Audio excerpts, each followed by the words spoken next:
हम सिर्फ अल्लाह की इबादत करते हैं, उससे ही मांगते हैं। हम लोगों ने कहा था ना कि रामलला हम आएंगे, मंदिर वहीं बन गया ना, मंदिर अयोध्या में। हम गुनाहगार हो सकते मगर शिर्क कभी नहीं कर सकते। तो अभिषेक ठाकुर चुनौती के साथ कह रहा हूँ, छोटे फखरुद्दीन पूरा उत्तर प्रदेश तेरे लिए तैयार है। और हम तो उत्तर प्रदेश वाले हैं, उत्तर देने में इतना ज्यादा सक्षम है कि हमारे प्रदेश का ही नाम उत्तर प्रदेश रख दिया गया है। माता की जय, गो माता की जय, गो माता की जय, जोर को गो माता की जय, गो माता की जय। अभी कहाँ गए वो लोग आपको मारे वाले? कुछ नहीं मालूम, किसको मालूम? मुझे बस उठाया और मारने चालू कर दिया। जहाँ जाएंगे वहीं पहुंचेंगे। अभी तो मेरठ के मंडपों में पहुंचे। एक एक पल पल की न्यूज इनकी सब मिल रही, कहाँ जा रहे हैं, क्या कर रहे हैं। बहुत लड़कियां मर गई लफ्ज़ याद में, उनका क्या कर लिया सरकारों ने, प्रशासन ने। नाम आकांक्षा है, एज ये है और उसको बहला फुसला कर शादी किया, ऐसा कुछ भी नहीं है। मेरी फैमिली इस चीज़ के लिए रेडी है और मेरी फैमिली और शाहवेज की फैमिली पिछले 6-7 साल से एक दूसरे को जानती है। सुन भाई दीपक, तेरा दिमाग ठीक करने हिंदू रक्षा दल आ रहा है और हम आज फिर इस बात को कह रहे हैं कि कयामत के दिन तक भी कभी कयामत का दिन तो कभी आना ही नहीं है और इसलिए बाबरी ढांचे का पुनर्निर्माण कभी होना ही नहीं है।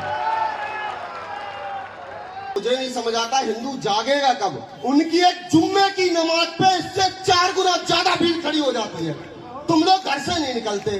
कि क्या भारत सरकार, मोदी सरकार जो है वो जन गण मन को रिप्लेस करके वंदे मातरम को लाना चाहती? देश में रहना है तो देश कैसा चलेगा, आईन से चलेगा।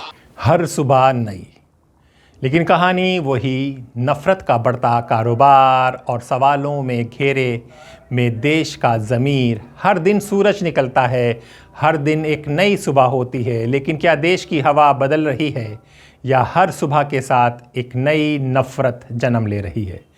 नमस्कार, मेरा नाम हैदर अब्बास नकवी है और आप लोग मुझको द स्वतंत्र पर देख रहे हैं। आज हम बात करेंगे उन घटनाओं की जो अलग अलग राज्यों से आई है लेकिन उनकी जड़ एक जैसी दिखती है। मजहब के नाम पर हिंसा, हेट स्पीच और खुलेआम उकसावा। सभी को जय गौ माता, जय श्री राम। मैं आपका भाई अभिषेक ठाकुर। अभी हैदराबाद के 2 उसमें से एक छोटा है फखरुद्दीन, उसने योगी जी को चैलेंज करा है और कह रहा है उत्तर प्रदेश आ रहे हैं, तैयार हो जाओ। तो अभिषेक ठाकुर चुनौती के साथ कह रहा हूँ, छोटे फखरुद्दीन पूरा उत्तर प्रदेश तेरे लिए तैयार है। और हम तो उत्तर प्रदेश वाले हैं, उत्तर देने में इतना ज्यादा सक्षम है कि हमारे प्रदेश का ही नाम उत्तर प्रदेश रख दिया गया है। तो बहुत ध्यान से आना, जगह तुम्हारी, टाइम तुम्हारी। उत्तर प्रदेश के अंदर तुम घुस नहीं पाओगे, इस बात को ध्यान रखना। अगर हमारे मुख्यमंत्री योगी जी को चैलेंज करने का काम करोगे, हैदराबाद से बैठ के कोई ये कह देगा कि उत्तर प्रदेश के मुख्यमंत्री को चैलेंज कर देंगे, तो बेटा ये उत्तर प्रदेश है, यहाँ बच्चा माँ की कोख से कट्टा लेके पैदा होता है, ये बात ध्यान रखना। चुनौती एक्सेप्ट करी, चैलेंज एक्सेप्ट करा, जगह और टाइम बता दो उत्तर प्रदेश में कब आ रहे हो, वही 5 मिनट वाली पिक्चर बनाएंगे। बहुत शौक है 15 मिनट का, इसको 0.9 सेकेंड में जवाब देंगे और पूरे उत्तर प्रदेश की तरफ से जवाब देंगे। और उत्तर प्रदेश के अपने सारे भाइयों से कहना चाहता हूँ कि आज इसने मुख्यमंत्री जी को चुनौती दी है, हमारे सर के ताज योगी जी को चुनौती दी है, इसका ऐसा इलाज बांध देंगे। पीछे महाराणा प्रताप जी खड़े हुए, उनके वंशज हैं हम, और चुनौती के साथ कह रहे हैं उत्तर प्रदेश में घुसने नहीं देंगे। जय भवानी, योगी आदित्यनाथ की जय। रिपोर्ट क्या कहती है? जी हां, centre for the study of organised hate की रिपोर्ट के मुताबिक देश में औसतन हर दिन 4 जगहों पर हेट स्पीच दर्ज की गई। कई मंच में हथियार लहराए गए, कहीं खुलेआम अल्पसंख्यकों के खिलाफ हिंसा के लिए उकसाया गया। बीबीसी हिंदी में प्रकाशित एक अमेरिकी थिंक टैंक की रिपोर्ट के अनुसार भारत में 2 साल के भीतर नफरती भाषणों में 97% की बढ़ोतरी दर्ज की गई है। सवाल है, ये आंकड़े सिर्फ कागज़ पर हैं या ज़मीन पर भी इसका असर दिख रहा है? उड़ीसा से आजकल बहुत खबरें आ रही हैं। ये भी शायद एक प्रयोगशाला बन रहा है, असम और उत्तराखंड की तरह। उड़ीसा, गौ माता की जय बोलने पर मजबूर। उड़ीसा में एक वीडियो सामने आया। एक बुजुर्ग मुस्लिम व्यक्ति को घंटों उठक बैठक करवाई गई। उन्हें ज़बरदस्ती गौ माता की जय बोलने को कहा गया, मारपीट की गई। माता की जय, गो माता की जय, गो माता की जय, जोर को गो माता की जय, गो माता की जय, जोर को मो पार्टी जोर मार के तुम पार्टी पड़ जाऊँ तमें तो तुम भगवान को डाकिला जोर डाकुछ ना से डाको गो माता की जय। हाँ ये बांग्लादेश नहीं है, ये भारत है। जब बांग्लादेश में अल्पसंख्यकों पर हमला होता है तो भारत में सोशल मीडिया गूंज उठता है, लेकिन अपने ही देश में अगर कोई अल्पसंख्यक पीटा जाए तो क्या हमारी आवाज़ उतनी ही बुलंद होती है? ट्रेन में हमला, जी हाँ, सिर्फ टोपी और दाढ़ी की वजह से मोहम्मद इमरान मनमाड़, कानिकाडा, शिरडी एक्सप्रेस से लातूर जा रहे थे। हाफिज पेट स्टेशन के पास करीब 20 यात्रियों ने उन्हें घेर लिया। उनकी पहचान क्या थी? एक टोपी और दाढ़ी। धर्म के आधार पर हमला हुआ। साथी ने बचाने की कोशिश की तो उसे भी पीट डाला। क्या यही वो भारत है जहां पहचान कपड़ों से तय होगी? अभी कहाँ गए वो लोग आपको मारे वाले?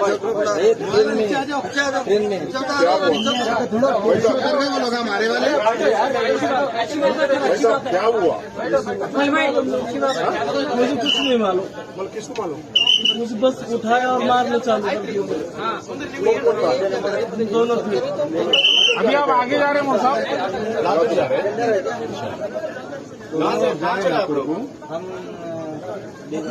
अभी इस पेट में चढ़ा। अच्छा, किसमें चढ़ा? एसी कोच में चढ़ा, इसमें चढ़ा? कौन चढ़े थे पता नहीं, झगड़े कर रहे थे तो मैंने बोला भाई क्यों मार रहे, क्या वजह है? यहाँ से उठा के डब्बे में क्या मार दिया? बाहर पूछो आप। हाँ, मैंने बाहर मारे, बाहर मिला करके मारे। हाँ, प्लेटफॉर्म पे मारे। अभी इस पेट का प्लेटफॉर्म पे मारे उन लोग? हाँ, उतर कुछ भी फेंक के मारे।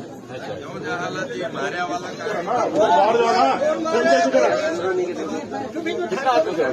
20-25 लोग। और 3 मरतबा चक्कर मारे में 3 मरतबा संडास बाथरूम। 25 आदमी आए। हाँ, 3 मरतबा संडास बाथरूम में छुप के। कौन मारा? कैसा हमारे स्टेशन पे लोग आ रहे थे, गाड़ी रुकी ना, आ रहे थे तो संडास बाथरूम। अरे भाई आइडेंटिफाई करती मारे वालों को आइडेंटिफाई करे क्या? कोई भी मारे वाले पहचानती है आप? जोर से बोलिए। पहचान वो बोले किसी को भी नहीं बोले। बात महाराष्ट्र की करें। कॉलेज में शिक्षक पर हमला हुआ। ये बात है 4 फरवरी की। दरदा कॉलेज ऑफ टेक्नोलॉजी यवतमाल। एक मुस्लिम शिक्षक पर हमला किया गया। आरोप, उन्होंने अपनी हिंदू छात्रों को मैसेज किए, जांच से पहले सजा। भीड़ का फैसला।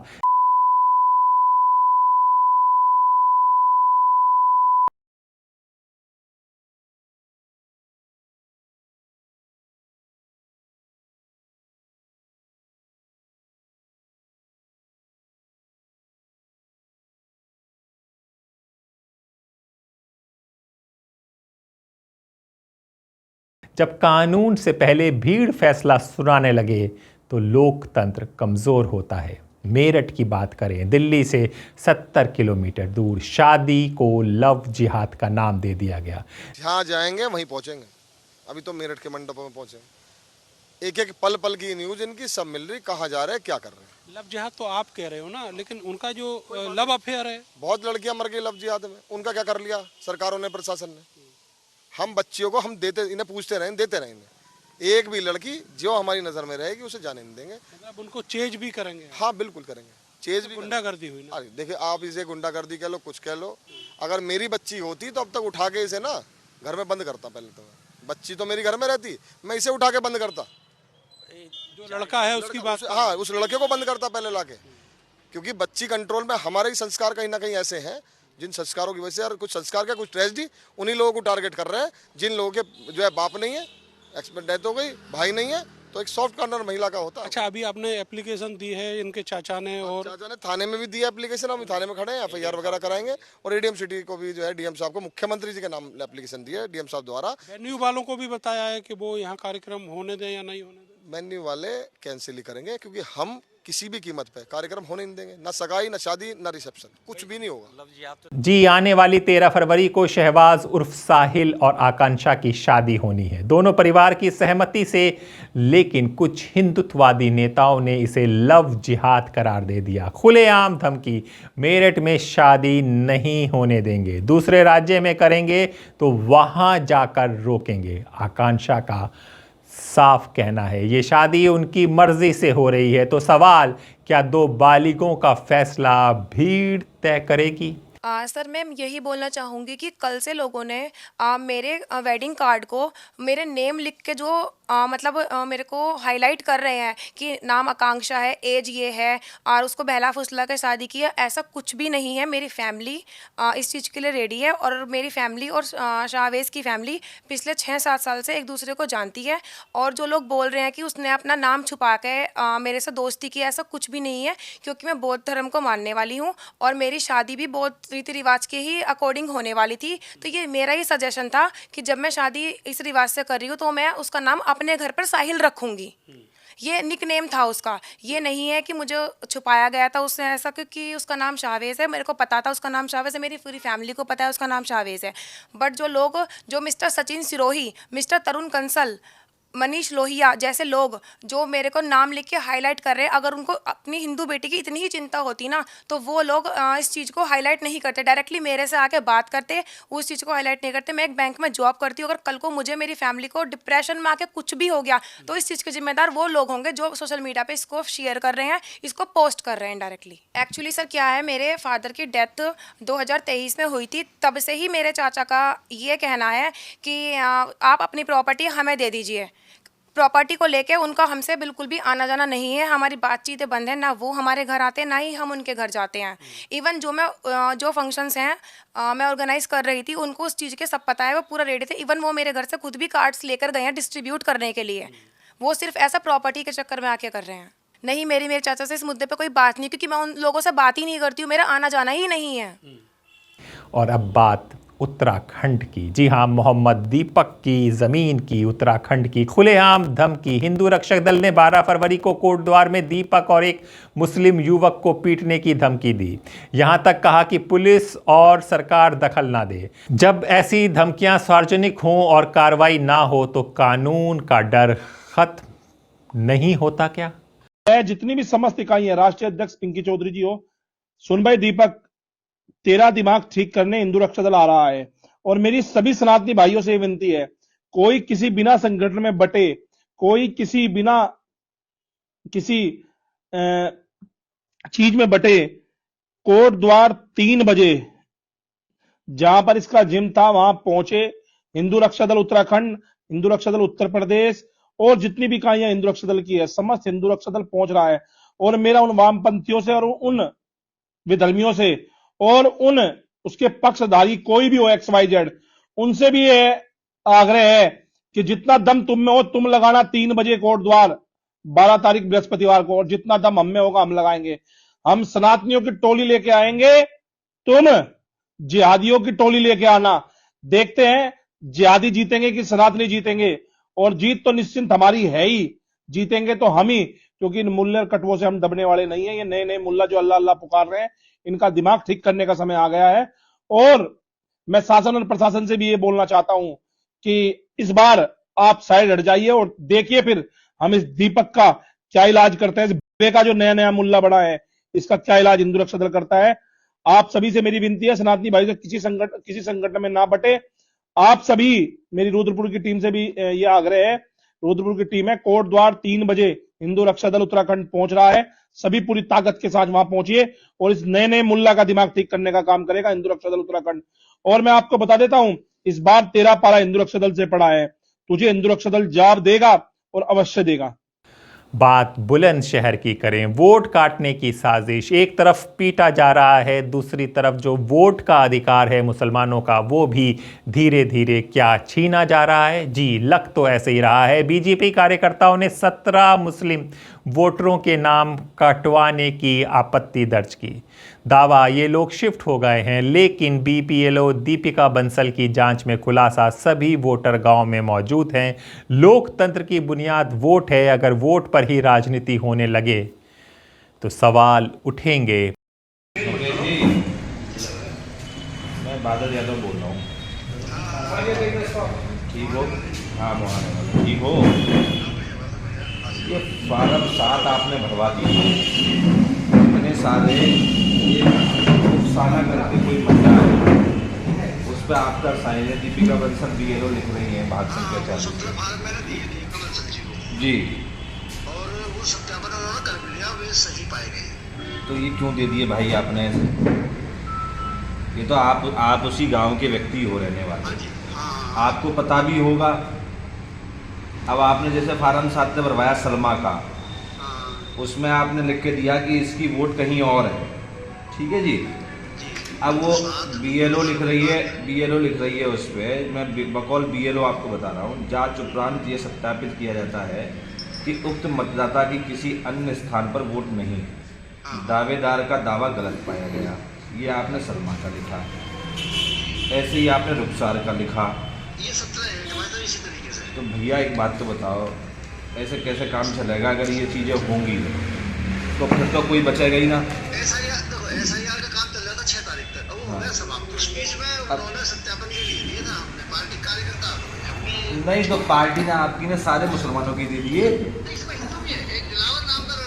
देखो सबाना है, रुखसार है, सलमा है, ये उस साइड के 17 है और उपसाना है, तो टोटल मुस्लिम है भैया। ऐसे कैसे काम चलेगा? कोई अकबर हैं जी, हमारे गांव के, हम उनकी पीढ़ी निकल गई, ऊपर के बेचारे। अब वो मुझसे कह रहा पैसा मिल गया तो पंचायत ताकत करे। नहीं तो आप एक बात, तुम्हारी वोट कटाई, आप एक बात तो बताओ, ये सारी आपने सारा इनका जितने भी लोग हैं इनके आपने दिए, और इसमें सब में दीपिका बंसल ने लिखा। अब आपकी पार्टी कह रही है कि पार्टी ने, आप कह रहे हो आप पार्टी ने दिया, हमारी पार्टी कह रही है कि इनके खिलाफ कानूनी कार्रवाई करो, है ना। अब आप जैसे लोग अगर ये लिख के देंगे कि भाई ये सब 17 लोगों में से 17 के 17 जो मेरे पास फार्म है, आप तो कह रहे 17, 1 2 3 4 5 6 7 मेरे पास हैं जो आपके नाम से हैं, पार्टी ऑफिस पे सब लोग आए हैं और सारे के सारे मुस्लिम। अब ऐसे क्यों कर रहे हो आप लोग, बताओ? ये तो बहुत गलत बात है।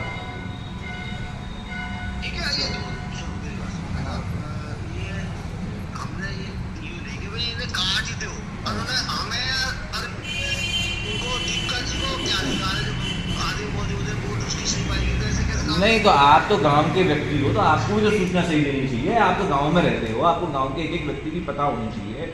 आप किसी दल के कार्यकर्ता हो तो आपको पूरे गांव की नॉलेज होगी ना बहरहाल की। अब जैसे मैं मुहाने का हूँ तो उसको कंफर्मेशन तो होती है कि कौन आदमी कहाँ रह जाके कौन है। तो कौन सी पार्टी में हो आप? कांग्रेस में हो, भाजपा में हो? बताओ यार, ऐसे काम करोगे, सत्ताधारी पार्टी ऐसे काम करेगी तो कैसे काम चलेगा?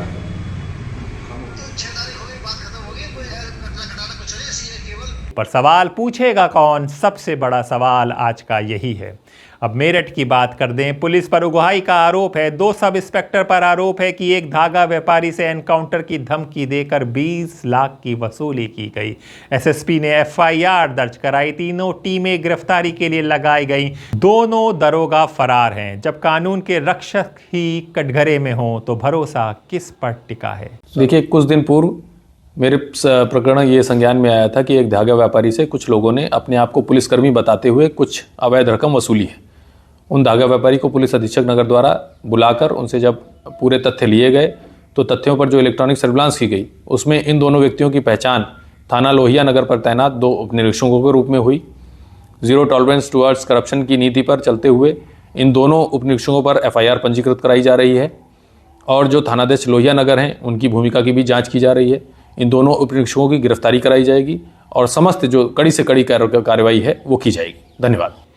अब बात दाल मंडी की। जी हाँ, बनारस की, वाराणसी की, जहाँ से देश के प्रधानमंत्री का लोकसभा संसदीय क्षेत्र है। स्टे के बावजूद बुलडोज़र सुप्रीम कोर्ट का स्टे ऑर्डर होने के बावजूद दुकानों को तोड़ा गया। व्यापारी कहते हैं मुआवजे से जिंदगी नहीं चलेगी, हमारे सालों पुराने कारोबार खत्म हो गए हैं। क्या विकास का मतलब रोजगार खत्म करना है? किस तरीके का जुल्म हुआ है? जुल्म ये देख नहीं रहे आप, जुल्म ये जुल्म आपको दिखाई नहीं दे रहा है? पहले के दायरे का छुड़ा जा रहा है ये जी नहीं, कोई नोटिस वोटिस नहीं है। और हम लोग बाकायदा करने में लड़ेंगे अपनी लड़ाई, आखिरी दम तक लड़ेंगे। मुआवजे से जिंदगी चलेगी, मुआवजे से जिंदगी चली है तो मुआवजे की बात करते हो।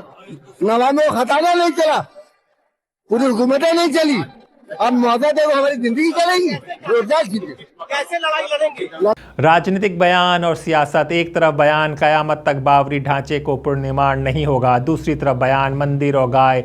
यही मुद्दा है जो खुश कर देता है लोगों को। हम लोगों ने कहा था ना कि रामलला हम आएंगे, मंदिर वहीं बन गया ना, मंदिर अयोध्या में। कोई संदेह है?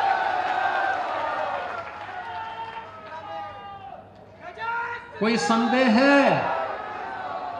और हम आज फिर इस बात को कह रहे हैं कि कयामत के दिन तक भी कभी, कयामत का दिन तो कभी आना ही नहीं है, और इसलिए बाबरी ढांचे का पुनर्निर्माण कभी होना ही नहीं है। जो कयामत के दिन आने का सपना देख रहे हैं, ऐसे ही सड़गल जाएंगे, कभी वह दिन आने वाला नहीं है। और उनके सपनों को ऐसे ही हम अपनी विरासत को सम्मान देते हुए भारत की धर्म और राजनीति का ये संगम क्या समाज को जोड़ रहा है या बांट रहा है? क्या ये सब अलग अलग घटनाएं हैं या एक पैटर्न है? जब हेट स्पीच बढ़ती है तो ज़मीन पर हिंसा भी बढ़ती है। जब भीड़ को लगता है कि उन्हें संरक्षण है, उनके ऊपर किसी का हाथ है, तो कानून पीछे छूट जाता है। एक तो मुझे बड़ा आश्चर्य हो रहा है कि द्वारका मोड़, मतलब इतनी जनसंख्या है कि जहां पे इतने लोग आए हुए हैं, इससे तो 4-5 गुना ज्यादा होगी। इतने कम लोग आए हैं, मुझे नहीं समझ आता हिंदू जागेगा कब। उनकी एक जुम्मे की नमाज पे इससे 4 गुना ज्यादा भीड़ खड़ी हो जाती है। तुम लोग घर से नहीं निकलते, है ना? और एक बार दोबारा बोल लो जय श्री राम। लगना चाहिए हर जिहादी के कान तक जाना चाहिए, जय श्री राम, जय श्री राम। भैया इससे ज्यादा बार तो ले लेता नाम राम का। पता कैसे? दवाई बेचते हैं वो तो बोलते हैं रामबाण है, अल्लाह बाण ना है। क्यों? बाण राम को चलाना आता था, अल्लाह पंचर बनाता था। देखो, हम शब्दों की मर्यादा बिल्कुल नहीं मानते भैया। अगर शब्दों की कोई मर्यादा हो तो अभी बता देना, मन से उतर जाएंगे। हम मर्यादा बिल्कुल नहीं मानते। हम जहां भी जाते हैं एक मुकदमा लेके आते हैं, सच बोल देते हैं, ये मुकदमा करवा देते हैं। स्टार्ट कर देगा, जारी रखें। लेकिन मतलब ये नहीं होना चाहिए कि मंच की गरिमा, हम गरिमा नहीं मानते, हम बड़ा आक्रामक बोलते हैं।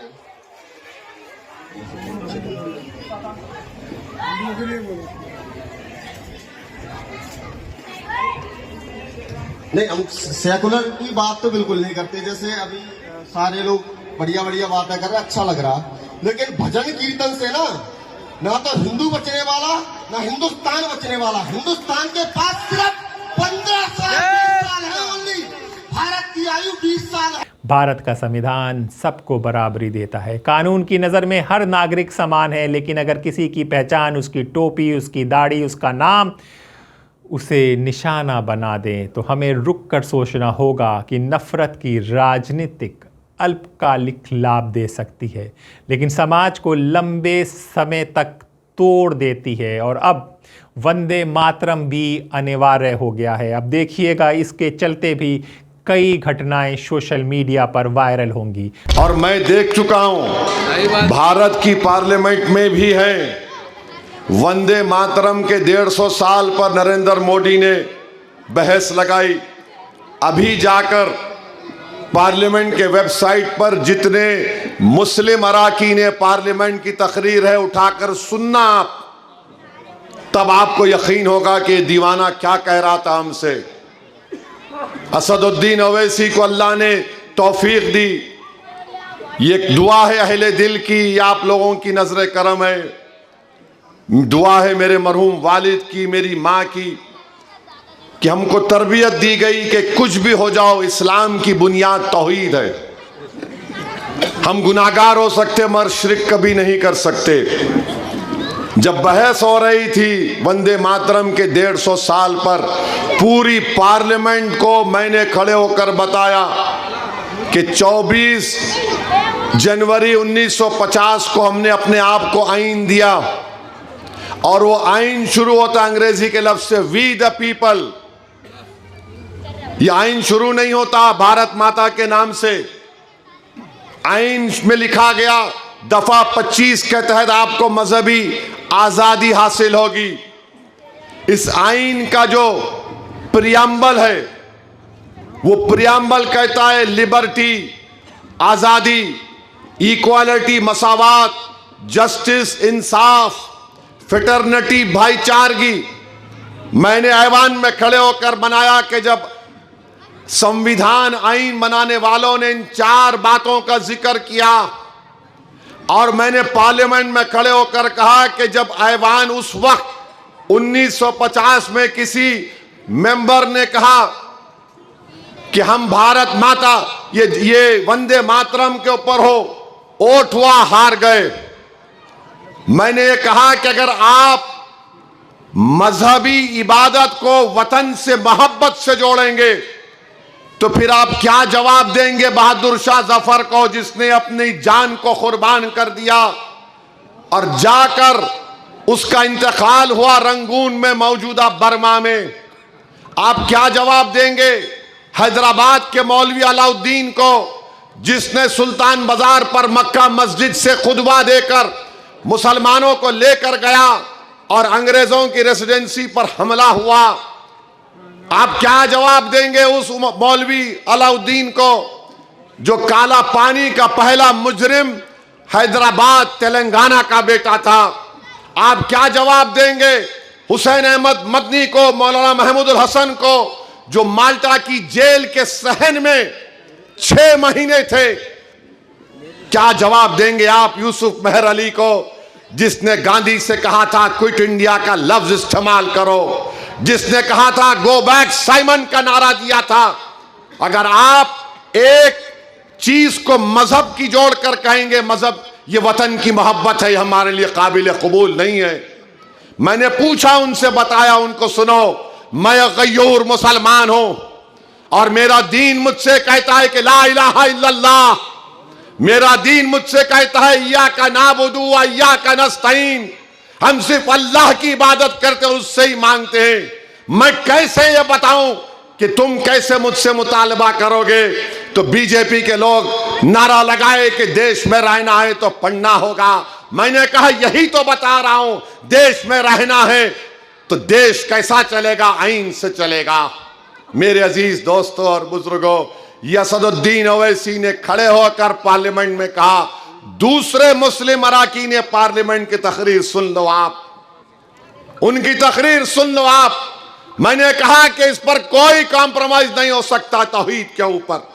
मैंने खड़े होकर भारत की पार्लियामेंट में कहा कि मेरे रसूल मोहम्मद सल्लल्लाहु अलैहि वसल्लम, जिनका सदका हम खाते हैं, उन्होंने मदीने के लिए दुआ की और कहा कि अल्लाह मक्के से ज्यादा मदीने की मोहब्बत डाल दे।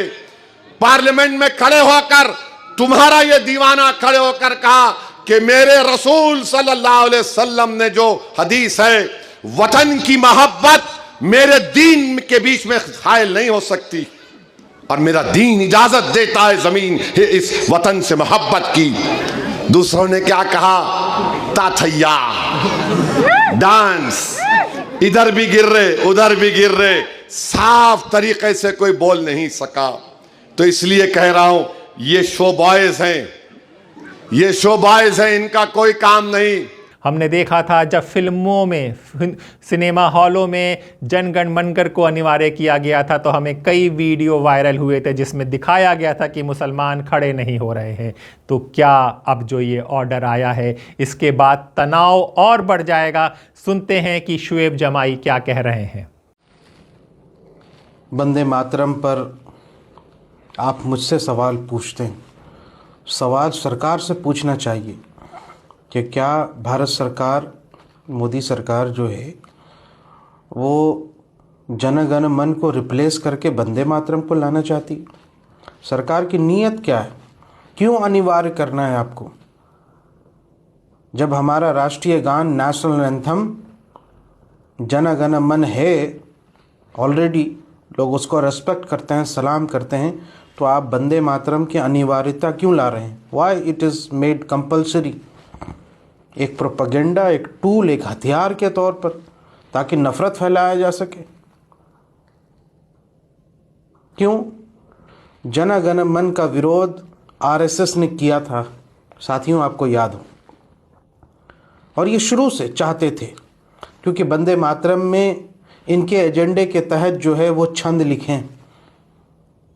जिन छंदों का विरोध किया गया उसमें भारत को, इस देश को देवी के रूप में दिखाया गया और फिर उसकी पूजा की जाती है।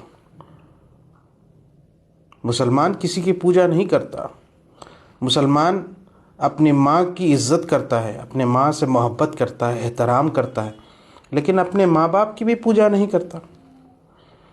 लिहाजा हिंदुस्तान को हम मादरे वतन कहते हैं। उनकी इज्जत करेंगे, उनका सम्मान करेंगे, उनसे मोहब्बत करेंगे, उसकी मिट्टी को सलाम करेंगे, लेकिन इबादत नहीं करेंगे, पूजा नहीं करेंगे, क्योंकि हम मोनोथिज़म पे बिलीव रखते हैं। हम एक ईश्वरवाद पे बिलीव रखते हैं। अशहदु अल्ला इलाहा इल्लल्लाह व अशहदु अन्ना मुहम्मदन अब्दुहु व रसूलुहु। लिहाजा वंदे मातरम हमारी रिलीजियस बिलीफ के ख़िलाफ़ है, मोनोथिज़म के ख़िलाफ़ है। ये बात क्लियर है बहुत, लेकिन फिर भी बार बार भारतीय जनता पार्टी एक शरारत के तहत, एक साजिश के तहत इसको एजेंडा बना रही है, इसको एक मुद्दा बना रही है, जबकि ये मुद्दा है ही नहीं। हमने शुरू से कहा कि जिनको ये गाने की मर्जी है वो गाएं, हमें कोई एतराज़ नहीं है, लेकिन वंदे मातरम के जो छंद हैं वो हमारे रिलीजियस फ्रीडम के ख़िलाफ़ है, ये संविधान के ख़िलाफ़, जो हमें राइट टू रिलीजन दिया गया है मोनोथिज़म पे बिलीव करने का, उसके ख़िलाफ़ जा रहा है ये। लिहाजा जबरन आप हमसे वंदे मातरम नहीं कहला सकते। हमने ये कहा कि जबरन आप किसी भी मुसलमान के गर्दन पर छुरी रख करके वंदे मातरम नहीं बुलाया जा सकता, कोई नारा नहीं लगवाया जा सकता। आप गलत कर रहे हैं, सरकार यहाँ बिल्कुल गलत, और ये एक नया शगुफा छोड़ा जा रहा है, एक नया नफरत करने की एक तैयारी शुरू कर दी गई है। वंदे मातरम जन गण मन का रिप्लेसमेंट नहीं हो सकता। जन गण मन का विरोध भारतीय जनता पार्टी और आरएसएस के लोग करते थे। देखिए द ऑर्गेनाइजर में क्या लिखा है, और वंदे मातरम के इतिहास को भी उठा के देखिए कि बंकिम चंद्र चटर्जी ने जब अपने उपन्यास में वो लिखा, तो उस उपन्यास में और क्या क्या चीज़ें थी मुसलमानों के ख़िलाफ़। तो आप जाके पढ़िए उसको, आपको पता चल जाएगा कि आनंद मठ में और क्या क्या नफ़रत भरी चीज़ें लिखी हैं, और ये बीजेपी के एजेंडा को, आरएसएस के एजेंडा को सूट करता है। इसलिए हम नहीं मानेंगे, हम नहीं गाएंगे, आप ज़बरदस्ती नहीं कर सकते, और सरकार की ये तानाशाही नहीं चलेगी, बिल्कुल नहीं चलेगी, 100% नहीं चलेगी। जो गाना चाहते हैं उनकी मर्जी है, हमें उन पर कोई एतराज़ नहीं है। लेकिन एक सवाल बिल्कुल प्रमुखता से पूछूंगा कि क्या जन गण मन को रिप्लेस करने की तैयारी चल रही है? बीजेपी धीरे धीरे उसको रिप्लेस करेगी, फिर बाद में वंदे मातरम को भी रिप्लेस करके आरएसएस का कोई गीत लेकर के आएगी। ये बहुत बड़ी साजिश चल रही है, इसलिए सवाल पूछना चाहिए। जन गण मन का ये अपमान होगा अगर आप उसके साथ किसी और गीत को खड़ा करते हैं। राष्ट्रीय गान है, national anthem should be the national anthem. Why you want to make another any song to make it compulsory? That's my question, and that's legitimate. It infringes my religious right given by the Constitution of the India. We believe in monotheism, while the Vande Mataram song has the ethos of the polytheism, of the idol worship, and we do not believe in that. Thank you. जी, ये वंदे मातरम की बात है। आइए अब सूरत चलते हैं। सूरत से एक बेहद दुखद खबर सामने आई है। एक मुस्लिम परिवार रात में सोया था, लेकिन सुबह सभी की मौत हो गई। फिलहाल मौत की असली वजह क्या है, इसकी जांच चल रही है। लोग कह रहे हैं ये कोई साजिश तो नहीं, ये सुसाइड है, गैस लीकेज है या कोई कारण और है। इसका पता रिपोर्ट्स आने के बाद ही चलेगा, लेकिन अभी जो रिपोर्ट में गैस लीकेज बताया जा रहा है, किया गया या खुद किया, ये एक सवाल है। दुखद बना हुआ है जिसमें कि हमें 3 डेड बॉडीज मिली हैं। तो प्राइमरी इन्वेस्टिगेशन में पता लगा है कि जो डेड बॉडीज हैं, एक हस्बैंड वाइफ और उनका बेटा है। हस्बैंड का नाम है फैज़ यूसुफ, वाइफ का नाम है मुबीना और बेटे का नाम है नुमान। तो हस्बैंड की जो उम्र है वो 40 वर्ष की है, वाइफ की 36 और बेटे की 12 वर्ष की। तो जो हमने तपास की अभी तक प्राइमरी, उसमें पता लगा है कि तीनों बॉडीज़ के जो मुंह से झाग निकल रहा है, तो हमने अलग अलग फॉरेंसिक एक्सपर्ट से बात की है और हमें पता लगा है कि क्या क्या प्रॉबिलिटीज़ हो सकती हैं। तो प्राइमरी जो प्रॉबिलिटी हमें पता लग रही है वो गैस लीकेज हो सकता है, क्योंकि इनके घर पे जो भी एसी और जो गीज़र लगा हुआ है वो कॉमन एरिया में लगा हुआ था, और जब हम रूम में एंटर भी किए थोड़ा सा एरिया में सफोकेशन था। तो मेरी फॉरेंसिक एक्सपर्ट से भी बात हुई है, तो this is the primary reason जो अब तक इन्वेस्टिगेशन में पता लगा है। सेकेंडरी और एक रीज़न ये भी हो सकता है कि food poisoning, but food poisoning का हमने जो एक्सपर्ट से बात की है कि जो सिम्टम्स और जो बॉडी पे हमें पैचेस दिखाई दे रहे हैं वो फूड पॉइजनिंग के फर्स्ट गो में नहीं है। तो गैस लीकेज ही अभी तक जो हमारे सामने है वो रीजनिंग हो सकती है। हमने जितने भी रिलेटेड आर्टिकल्स हैं, उनके एविडेंसेस हैं, जैसे कि ब्लड सैंपल हो गए, डेड बॉडीज होगी, तो सारा हम आगे एक्सपर्ट्स को भेजेंगे एंड हम जो एग्जैक्ट रीज़न ऑफ डेथ है वो जल्द से जल्द जानने की कोशिश करेंगे और आपको अपडेट कर देंगे। जी नहीं, अंगत इसलिए में हम अभी प्राइमरी कॉज में कह सकते हैं क्योंकि जो डोर था वो अंदर से बंद था। अगर कुछ भी अगर अंगत होता तो जो डोर होता वो अंदर से बंद ना होता, बट फिर भी हम इसको भी एक प्रोबेबिलिटी लेके चल रहे हैं और हम इंश्योर करेंगे कि अगर इसमें किसी को भी कोई मालाफाइड एक्शन या इंटेंशन है तो उस पर भी एंगल एक्सप्लोर। देश किस ओर जा रहा है, सबसे बड़ा मुद्दा ये है। देश में इन दिनों ऐसे ही मुद्दों में उलझा हुआ दिखता है। किसी भी मुस्लिम व्यक्ति की छोटी सी गतिविधियों का वीडियो बनता है और कुछ ही घंटों में सोशल मीडिया पर वायरल हो जाता है। नमाज हो, टोपी हो, दाढ़ी हो या किसी सार्वजनिक जगह पर मौजूदगी, हर चीज़ को पहचान के चश्मे से देखा जा रहा है। Welcome back. સમાચારો સાથે આગળ વધીએ. અમદાવાદ એરપોર્ટ પર નમાઝનો વિડીયો વાયરલ થયો છે. જાગૃત નાગરિકે આ વિડીયો બનાવીને વાયરલ કર્યો. એરપોર્ટ પર જાહેરમાં નમાઝનો વિડીયો વાયરલ થયો છે. એરપોર્ટ પર નમાઝને લઈને અન્ય મુસાફરોમાં રોષ જોવા મળ્યો છે. સંદેશ ન્યૂઝ આ વાયરલ વિડીયોની પુષ્ટિ નથી કરતું. सवाल यह है कि क्या हर धार्मिक गतिविधियों को सनसनी बनाना जरूरी है? क्या हम कानून और व्यवस्था के सवाल को संतुलित तरीके से नहीं देख सकते? अगर कोई नियम का उल्लंघन है तो प्रशासन तय करे, लेकिन हर घटना को मजहबी रंग देकर वायरल करना समाज में अविश्वास बढ़ाता है। हम लोग कई धरना प्रदर्शन में जाते हैं तो वहां पर भी देखते हैं कि जो फर्जी गोदी मीडिया के पत्रकार हैं, जो एक माइक और एक मोबाइल लेके कर देते हैं, वो भी यही एजेंडा चलाते हैं। हिंदू, मुस्लिम, सिख, ईसाई, इन सबको वो बांटने लगते हैं। कई प्रदर्शनों में आपको ऐसी भीड़, ऐसे पत्रकार दिख जाएंगे जो दाढ़ी, टोपी देखकर करते हैं और किसी को भी बिना रुके, बिना डर, बिना भय से पाकिस्तानी, बांग्लादेशी, गद्दार कह देते हैं। तो अब देश को तय करना होगा, क्या हम हर वीडियो को शक और नफरत की नज़र से देखेंगे या फिर कानून, संवाद और आपसी समझ के रास्ते चलेगा। दोस्तों, हर सुबह नहीं है, लेकिन कहानी वही नहीं रहनी चाहिए। सवाल सिर्फ मुसलमानों का नहीं है, सवाल है क्या हम भीड़ का देश बनेंगे या कानून का। कैमरे के पीछे से आज बस इतना ही। सोचिएगा कि हम अपने देश को कहाँ लेके जा रहे हैं। नमस्कार।